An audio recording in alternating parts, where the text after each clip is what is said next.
On this week's episode of Nikon's Birding Adventures TV, we're going to do some lazy birding on the Celebrity Cruise Line with Carefree Birding. We're going to start off in Grand Cayman, then we're going to work our way to Panama, and we're going to end up in Cartagena, Colombia, where we're going to go and look for our golden bird, the northern screamer. Let's go birding.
Our first stop on the cruise is Grand Cayman Island, the largest in the Cayman group. This island is about 20 miles long and no wider than 8 miles at its widest point. It holds some fascinating birds and wildlife, so let's get on the island and let's go birding. Welcome to Grand Cayman, me hearties. Arr.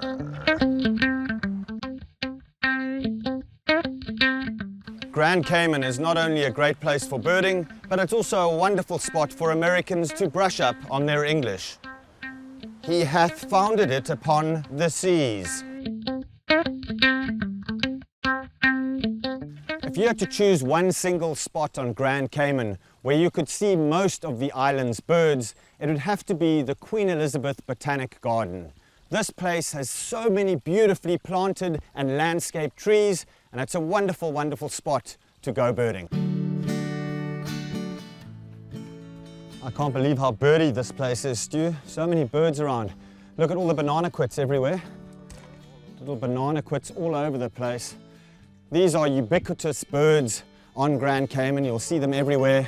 They feed on insects, but they also feed on fruit, and they love nectar, so they'll actually feed like hummingbirds in flowering plants.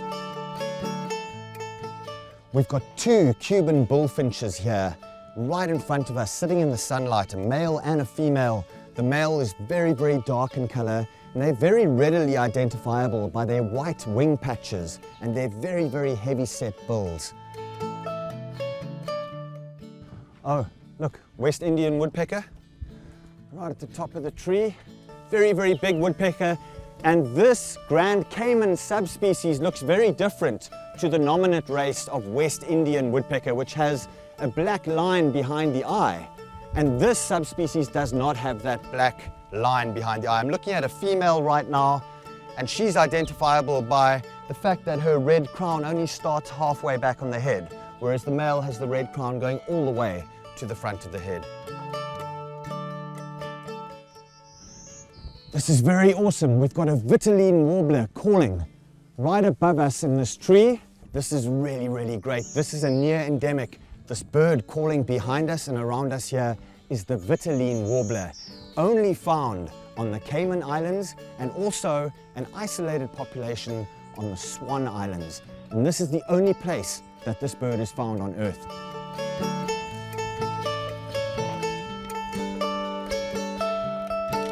Oh, there's two parrots that have just come in, Grand Cayman parrots.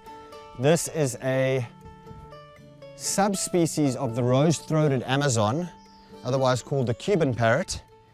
And there's several subspecies of this parrot. There's a subspecies on the Bahamas. There's two subspecies on the Cayman Islands, one on Grand Cayman and one on Cayman Brack. They look very, very different from each other. It depends on the amount of color on the face, the amount of whitewash on the face. These are very, very beautiful parrots. The Grand Cayman parrot. And Stuart, you mentioned something interesting about this being the national bird. There's actually 2 national birds of the Caymans, right? That's right. I believe we have the honor of being the only country in the world that's listed as having 2 birds as its national bird, because in fact the parrot on Cayman brack is a different subspecies than the one found on Grand Cayman, yet the Cayman parrot is the national bird. What a wonderful parrot, and there's quite a lot of them around at the Botanic Gardens. Loggerhead kingbird. Really, really good looks. It's right here. Look, right in front of us. Right in front of us. Look at those cracker views. Loggerhead kingbird. Very, very handsome kingbird. Probably most easily confused with the eastern kingbird. Oh, I'm zoomed right in on his head. One of the more pretty species that can be found on Grand Cayman is the western spindalis, also known as the stripe-headed tanager. We've got one feeding on fruit right now at the top of this tree. What a beautiful, beautiful tanager. One of the more common flycatchers on Grand Cayman is the Lasagras flycatcher. We've got a really beautiful specimen right in front of me over here. This is a bird which is an occasional vagrant to South Florida, in fact, and we will see it more years than not in South Florida. 1 or 2 of them will show up. Oh look, Zenaida doves. They're incredibly tame here, aren't they? This really is carefree birding. I mean, if this is not the easiest birding you're going to do in your life, then I don't know what is.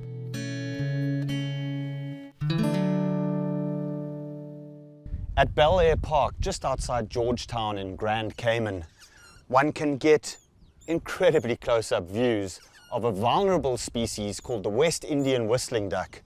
This bird has declined dramatically over the last 20 to 30 years and is now only found on the Bahamas, Cuba, Jamaica, places like the Turks and the Caicos. But here on Grand Cayman, they're very, very common. And look how confiding they are. They'll come right up to you.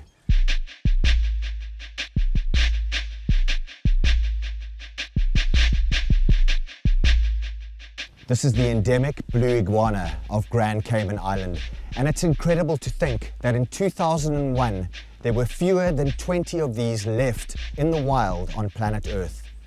Today, thanks to an intensive breeding conservation program, there are approximately 1,000 left, but this is still a very endangered reptile, the beautiful blue iguana of Grand Cayman Island.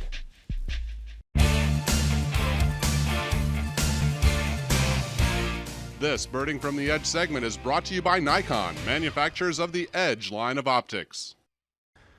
Well, we've been doing the show now for 7 years. We've been all around the world, close to 40 different countries. And I don't know what Jeff and I did wrong on this show, because this seems to be the end of the road. Welcome to hell! Let's go birding! Fire, fire, fire, fire! We're in hell, and I'm hanging out with my good friend here, Mr. Beasley. And I'm going to go inside and fill out a postcard and mail it straight from hell right to my mom. Fire, fire, fire, fire! The Prince of Darkness, it's got to be kind of a tough business here, huh? Yeah, somebody gotta do it. Fire, fire, fire, fire! Can I get a couple postcards from you here? You sure as hell can if you got $1. That's it? $1? $1 for 2. All right, I'm getting 2. Fire, fire, fire, fire! Just sending mom, like I said, a postcard, you know. She's either going to love it or, actually she'll love it. She knows me. I put her through hell when I was a kid, so this one's for you, Mom. This is Birding from the Edge. That was some phenomenal birding in Grand Cayman. I don't think I've ever had such carefree birding in my life. Tomorrow we head off to Panama, so come back and join us after the break. This Birding Adventures episode is powered by Nikon, your world leader in optics since 1917, and by Advantage Tours, Panama, and sponsored in part by Carefree Birding, your leader in birding cruises. Ooh, ah, ooh, ah, ooh, ah, ooh. An extraordinary amount of birds have been recorded in Panama, a country which is about half the size of Florida. Up to 1,000 species have been recorded, and when you think that the whole of North America and Canada together holds fewer species, this country is a birder's paradise. This morning we're heading out to meet our guide, Guido, and we're going to do some birding around the port of Cologne. Let's go birding.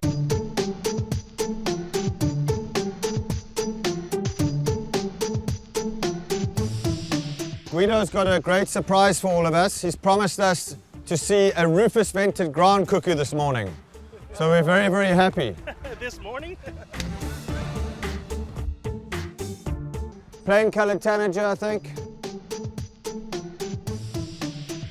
Guido, we've got saffron finch. We've got smooth-billed and great Irani together. You can clearly see the difference in size between the two birds. Wood storks, yellow-headed caracaras, Amazon kingfishers. It's just going off, going off. Right on the side of a busy road, right next to the port of Cologne. We've had 40 species this morning already. Let's go birding now.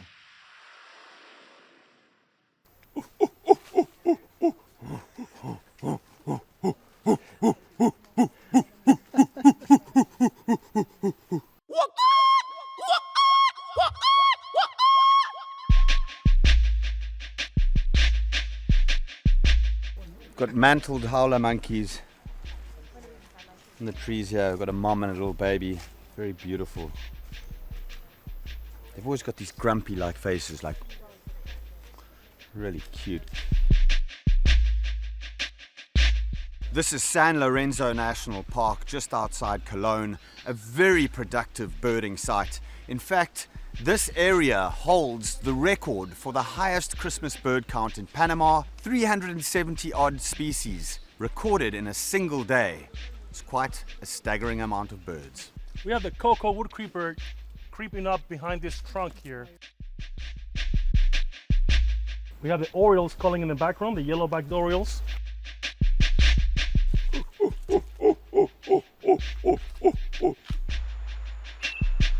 Chestnut-backed antbird. He's got to be making all this up. This is just nuts. This is one of our favorite spots in Panama. It's an old army base, and the birds are just popping out. And our clients always go, there's too many birds, there's too much stuff to look at. This is called intense. This is intense birding. Incoming, folks, heads up. Stay with it, stay with it. Whew. A lot of action here this morning. This is carefree birding at its finest. Pretty manic birding if you ask me. Lots of species around here.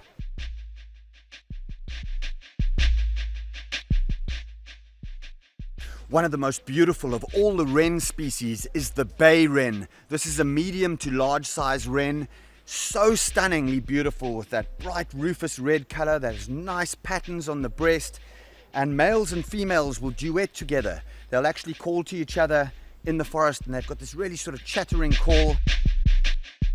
I'm filming a really stunning white-whiskered puffbird. We saw white-necked puffbird this morning sitting on the telephone wire. Beautiful white neck, very large puffbird. Now this puffbird is smaller and totally different in color. You can see it's got that nice sort of creamy brown coloration, those streaks on it, and the white whiskers. This is the white-whiskered puffbird. This is the really cool thing about carefree birding, is that it's really a great cruise to go on if you're not a very serious birder, you're an elderly person who doesn't like walking a lot. They really make this very, very easy. You have fantastic service and food on the cruise, and then when you get off the cruise, you have wonderful guides that take you along easy paths to bird. How was your birding this morning, Peter? Oh, it was great. You rattled off 40 birds, and I saw 2.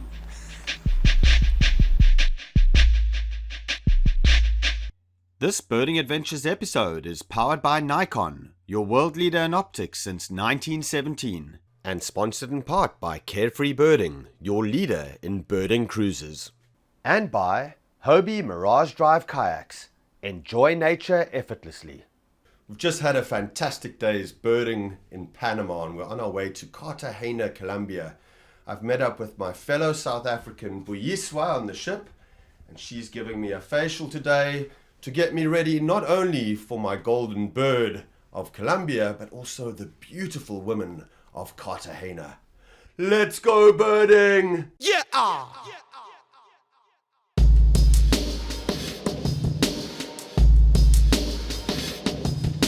We just landed in the city of Cartagena on the northeast coast of Colombia.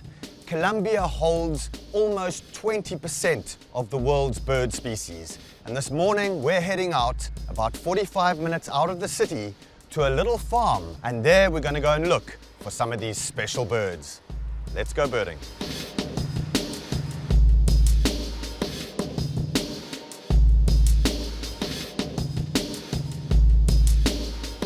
This is Pilar. She's going to be our guide this morning at Naturazi, which is a little farm just outside Cartagena, about 45 minutes drive outside there. So we're going to see what's out there this morning. These striped-backed wrens are really striking wrens. They look like almost like the zebras of the wren world. And unlike the bicolored wren, which can tolerate human habitation, this striped-backed wren likes areas of undisturbed forest.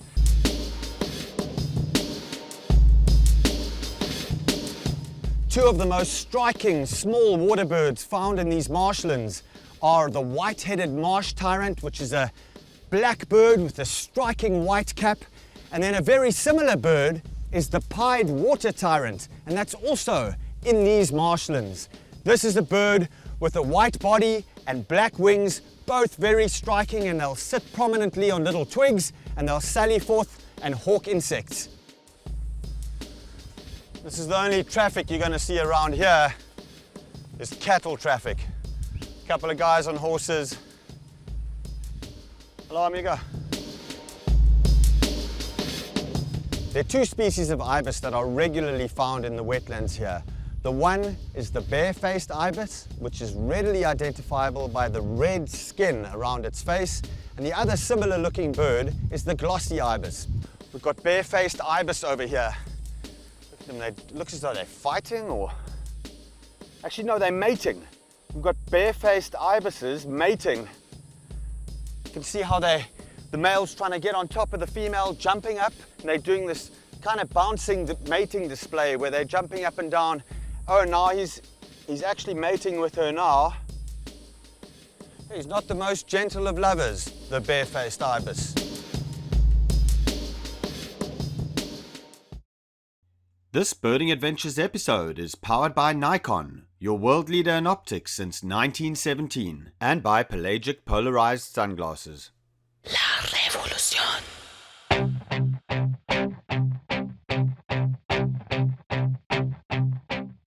I think I've got a screamer here. Let me just get in the scope first. I think I found a screamer. This will be a really good bird for us if it is. Yes! We got northern screamer in the wetland. Beautiful bird. Oh my gosh, normally you see them at the top of trees. We've got him right in the wetland. Northern screamer, our golden bird for this episode. What a beautiful bird. Oh wow, he's pretty far away. Let me try get some better looks. Oh, that is awesome. Two of them together. That is great. This is the bird we've been looking for. These screamers are really large, turkey-like birds. And in fact, they even look superficially like geese because they've got a really long neck. That is great. We've got both of them together. Two northern screamers, a really unusual bird. And there are three species of screamers worldwide. The horned screamer, the southern screamer, and the northern screamer. And this is by far the rarest of the three screamer species. In fact, there are as few as 5,000 northern screamers left on Earth. And this makes this bird very threatened. It's found only in northern Colombia and northeastern Venezuela, a tiny part of Venezuela. And that's the only place that it's found on Earth. It differs from the southern screamer because it's got more extensive black on the neck. So we've got the northern screamers, but they've disappeared into some thick vegetation at the other side of the marsh.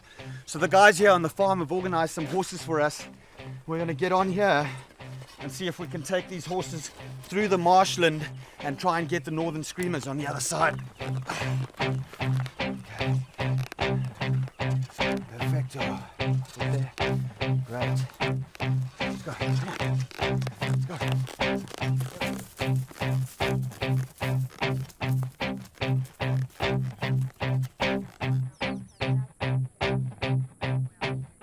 It looks like he got the smaller of the two horses, and it was sinking up to its, well, halfway up the leg anyway.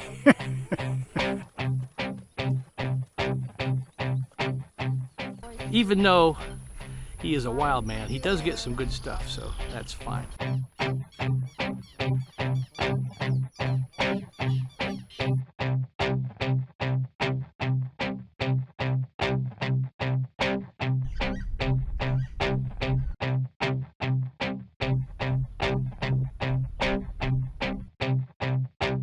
Wow, what a trek. We took the donkeys, or the horses should I say. We went right into the marsh. The horses wouldn't go any deeper, so I went waist deep through the marsh water and managed to sneak up on this pair of northern screamers. What incredible birds. I got to be within 30 yards of them at least, and they were totally relaxed, just sitting there. I used a tree for cover and just rolled some great footage of the rarest of the three screamers, the northern screamer, our golden bird for this episode. See you next week.